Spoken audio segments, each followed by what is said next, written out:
Ibrahim Traoré vient de devenir un symbole politique inattendu dans la région du Sahel. En quelques jours seulement, les exportations agricoles américaines vers cette zone ont chuté de plus de 40%. Un changement aussi rapide remet en question des décennies de relations commerciales stables. Ce bouleversement frappe le cœur des échanges mondiaux. Et pourtant, c'est le Burkina Faso, sous la direction de Traoré, qui semble jouer désormais un rôle central. Mais au de cet incident, cette rupture commerciale marque le début d'une redéfinition des équilibres économiques mondiaux. Cette situation offre des perspectives nouvelles pour l'autonomie alimentaire de l'Afrique.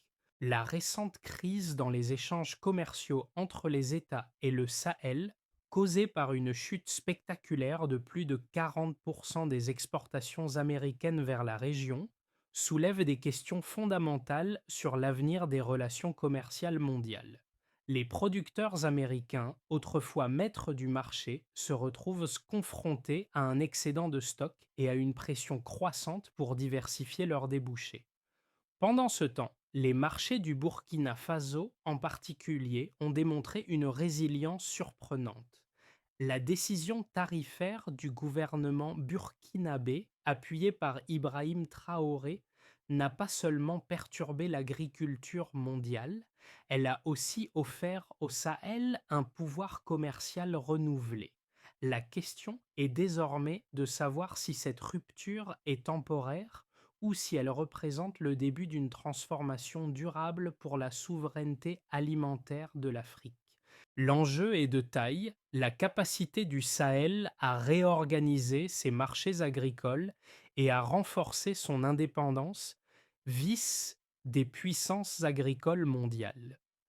Mais les États et l'Afrique de l'Ouest pourront trouver un terrain d'entente face à une crise géopolitique grandissante, le renversement dans les relations commerciales mondiales, alimenté par une simple décision tarifaire du Burkina Faso, marque un tournant dans l'histoire économique de l'Afrique. En l'espace de quelques jours, les exportations américaines de blé vers le Sahel ont chuté de plus de 40%. Ce chiffre marquant n'est pas seulement un indicateur économique, mais un symptôme d'un changement plus profond. La région du Sahel, qui dépendait autrefois largement des importations agricoles, a montré des signes évidents de résilience face à ce bouleversement. Des produits locaux comme le sorgho et le mil ont vu leur valeur augmenter considérablement, renforçant l'idée que l'Afrique, et particulièrement le Burkina Faso, pourrait bien être en train de redéfinir les règles du jeu. En effet, les producteurs locaux ont non seulement résisté à la crise, mais ont aussi profité de la situation pour renforcer leur présence sur le marché. Le rôle de Ibrahim Traoré, qui a défendu la souveraineté alimentaire du Burkina Faso, a été essentiel. Mais ce qui semblait au départ une simple réaction à une crise commerciale pourrait se transformer en un pivot majeur pour la stratégie agricole du continent. La question demeure, ce changement marquera le début d'une nouvelle ère pour l'Afrique ou n'est qu'un épiphénomène dans le grand jeu des échanges mondiaux? Ibrahim Traoré, le président du Burkina Faso, s'est retrouvé, sans l'avoir cherché, au centre d'une crise économique mondiale qui secoue les bases du commerce agricole international. Bien que son pays soit relativement modeste dans le paysage économique mondial, la décision de son gouvernement de relever les droits de douane sur les produits agricoles américains a eu un impact considérable.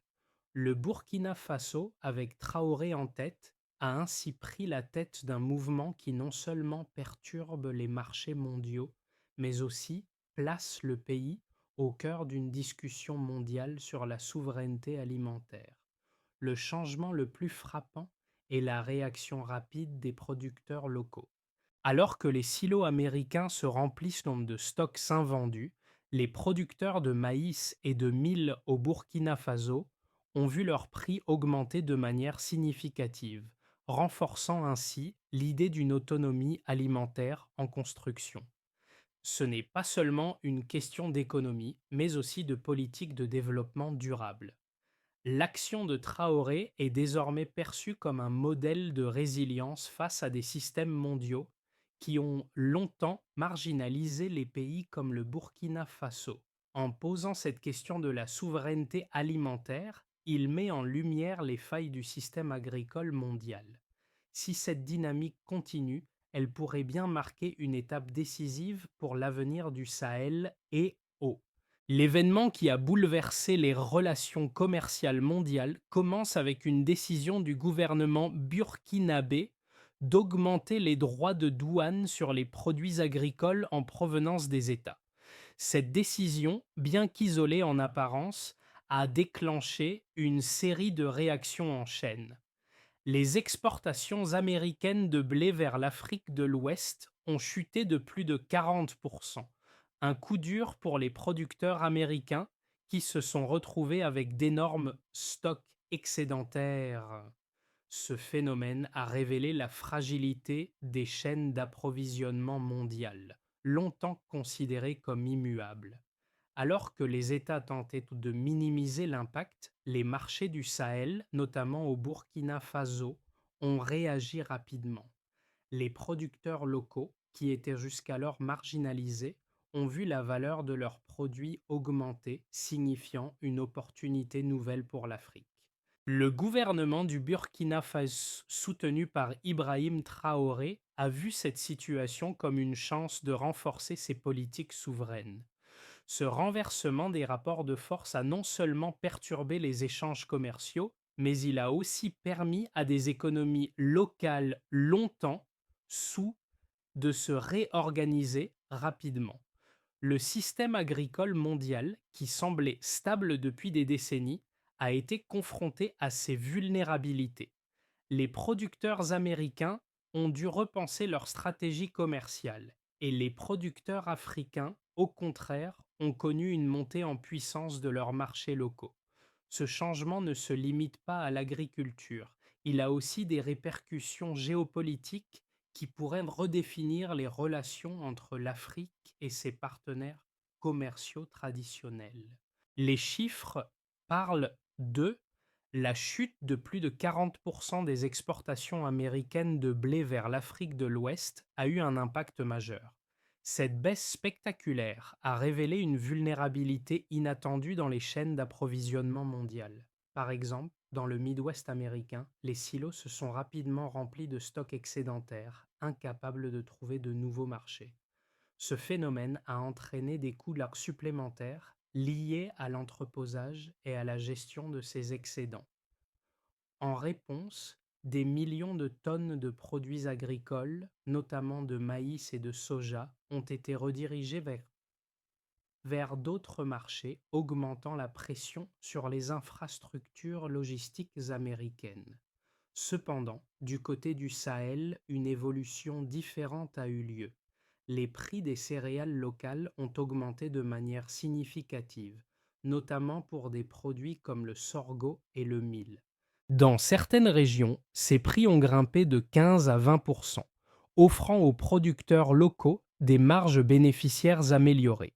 Les producteurs burkinabés, par exemple, ont vu leur rendement augmenter en raison de cette demande accrue pour leurs produits.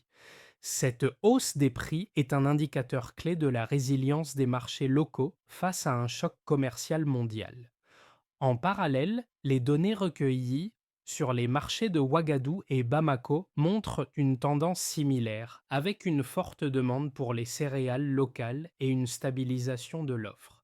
Si la dynamique de hausse des prix se poursuit, elle pourrait transformer la perception du Sahel comme une région dépendante en un acteur clé de la production agricole mondiale. Ce changement se fait également ressentir dans les ports américains, où près de 30% des cargaisons de produits agricoles destinés à l'Afrique de l'Ouest ont été redirigées vers d'autres marchés, témoignant de la réorientation des flux commerciaux mondiaux.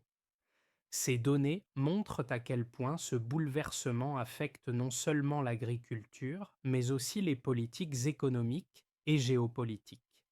Les arguments opposés à la montée en puissance du Sahel et des autres régions d'Afrique sur le marché agricole mondial sont nombreux. D'un côté, les critiques suggère que cette crise n'est qu'une aberration temporaire, soulignant que l'Afrique, bien que résiliente, ne dispose pas encore des infrastructures et des capacités pour remplacer les producteurs mondiaux comme les États. Ces voix mettent en avant le fait que la hausse des prix des céréales locales pourrait être éphémère, en raison de l'instabilité des conditions climatiques et de la dépendance persistante à l'importation de technologies agricoles. De plus, la croissance des rendements agricoles locaux pourrait ne pas être durable sans un soutien massif en matière d'infrastructures de stockage et de transport. Ils arguent que même si les marchés locaux ont montré une résilience face à ce bouleversement, l'Afrique reste vulnérable aux chocs externes comme les fluctuations des prix mondiaux des matières premières. Cependant, cette vision est largement remise en question par d'autres analystes.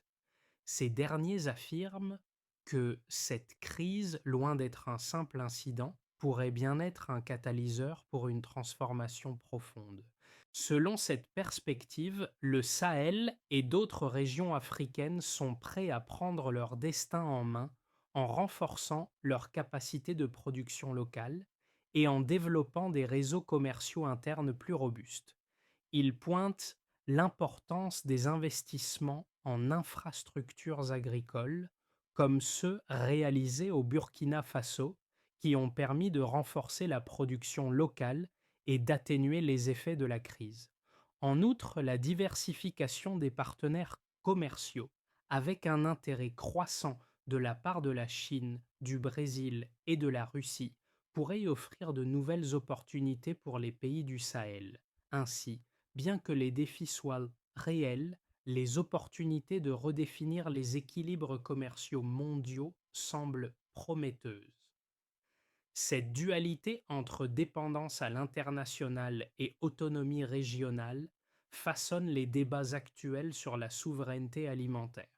La situation agricole mondiale a radicalement changé. Un simple ajustement tarifaire du Burkina Faso a eu un impact plus vaste que prévu, secouant les fondements du commerce mondial des produits agricoles. Ce retournement, pourtant négligé au départ, a donné naissance à une série de dynamiques inattendues, notamment la montée en puissance des marchés locaux du Sahel. En l'espace de quelques semaines, les producteurs locaux ont non seulement vu leurs prix augmenter, mais ont également acquis un pouvoir politique et économique inédit. Ce qui semblait être une crise isolée est devenu un tournant stratégique pour la souveraineté alimentaire de la région. Ce bouleversement s'inscrit dans une tendance plus large. L'Afrique, en particulier le Sahel, commence à se réinventer comme un acteur clé dans le marché agricole mondial. Alors que les pays traditionnels producteurs d'agriculture, comme les États, font face à des défis majeurs, le Sahel, historiquement sous-tend ce secteur, montre une étonnante résilience et un potentiel de croissance. Les politiques menées par Ibrahim Traoré sont au cœur de ce changement. Par sa décision courageuse de renforcer la souveraineté alimentaire, il a placé le Burkina Faso sur la carte en tant que leader de cette nouvelle dynamique. Mais cette évolution sera durable? L'équilibre mondial pourra se réajuster ou sommes témoins de la naissance d'une nouvelle ère de coopération et de compétition géopolitique? La réponse à ces questions déterminera les équilibres futurs. Les répercussions de la crise commerciale actuelle se font sentir à travers plusieurs niveaux du Sahel et au. D'un côté, la montée en puissance des marchés locaux a permis aux producteurs du Burkina Faso et des pays voisins de renforcer leur indépendance alimentaire. Par exemple, les prix du sorgho et du mil ont augmenté de 15 à 20 ce qui a amélioré les marges bénéficiaires des petits producteurs. Cette évolution a renforcé l'idée que la souveraineté alimentaire est désormais à portée de main pour les pays du Sahel, autrefois dépendants des importations agricoles. Le Burkina Faso, sous la direction de Traoré, a mis en place des politiques agricoles qui ont non non seulement améliorer la production locale, mais aussi renforcer les infrastructures de stockage et de transformation. Cette dynamique est cruciale pour les pays de la région qui doivent accroître leur capacité à répondre aux besoins alimentaires internes. Les investissements dans les systèmes d'irrigation et la gestion des cultures ont également été intensifiés, contribuant à augmenter la production locale de manière significative. Cependant, cette transformation n'est pas sans défi. Certaines régions du Sahel ont connu des pénuries temporaires de produits alimentaires locaux, créant des tensions sur les prix. En parallèle, la crise a exacerbé les tensions entre les producteurs locaux et les grandes coopératives agricoles internationales qui ont vu leur influence se réduire. Cette situation a entraîné une réévaluation des relations commerciales entre l'Afrique et ses partenaires traditionnels. Les États, par exemple, ont vu leurs exportations agricoles vers le Sahel diminuer de manière significative, ce qui a créé une incertitude sur les flux commerciaux futurs. Mais cette situation n'est pas uniquement négative pour l'Afrique. La diversification des partenaires commerciaux, avec un intérêt accru pour les marchés émergents en Asie et en Amérique latine, ouvre de nouvelles perspectives pour les pays du Sahel. En somme, cette crise a mis en évidence les vulnérabilités de l'approvisionnement alimentaire mondial, tout en offrant à l'Afrique une opportunité unique de se redéfinir comme un acteur clé sur la scène économique mondiale. Scénario de stabilité relative. Dans ce scénario, les États réagiront à la crise en réengageant progressivement des relations commerciales avec l'Afrique. Après une période d'incertitude, des négociations auront lieu pour ajuster les tarifs et stabiliser les exportations agricoles. Le Burkina Faso et les autres pays du Sahel consolideraient leur capacité de production locale, mais sans rupture totale avec leurs partenaires traditionnels. L'Afrique renforcerait son autosuffisance alimentaire grâce à des investissements dans les infrastructures agricoles, tout en maintenant une relation équilibrée avec les États. Ce modèle de coopération renforcée serait axé sur la diversification des partenaires commerciaux, permettant à l'Afrique de tirer parti des nouvelles opportunités tout en conservant des liens commerciaux solides avec l'Occident. Cependant, ce scénario implique une stabilité modérée sans changements radicaux dans l'équilibre mondial. Scénario coopératif optimiste. Dans cette vision plus positive, les tensions commerciales entre les États et l'Afrique de l'Ouest s'atténueraient grâce à des négociations fructueuses. Les États reconnaîtraient l'importance d'accompagner l'Afrique dans son processus de diversification commerciale, tout en facilitant la reprise des exportations agricoles. L'Afrique renforcerait encore sa souveraineté alimentaire tout en entretenant de solides partenariats avec des pays comme la Chine, l'Inde et le Brésil.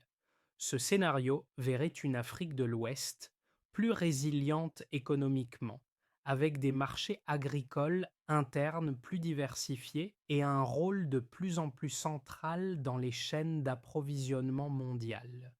Les relations économiques et commerciales entre l'Afrique et ses partenaires mondiaux seraient plus équilibrées, réduisant ainsi les dépendances et créant de nouvelles opportunités pour les producteurs locaux. Scénario de rupture radicale. Dans ce scénario, les États imposeraient des sanctions ou des mesures protectionnistes renforcées, entraînant une réorientation complète des flux commerciaux mondiaux. L'Afrique chercherait à s'affranchir des marchés traditionnels en développant des partenariats plus solides avec des pays comme la Russie, la Chine et le Brésil.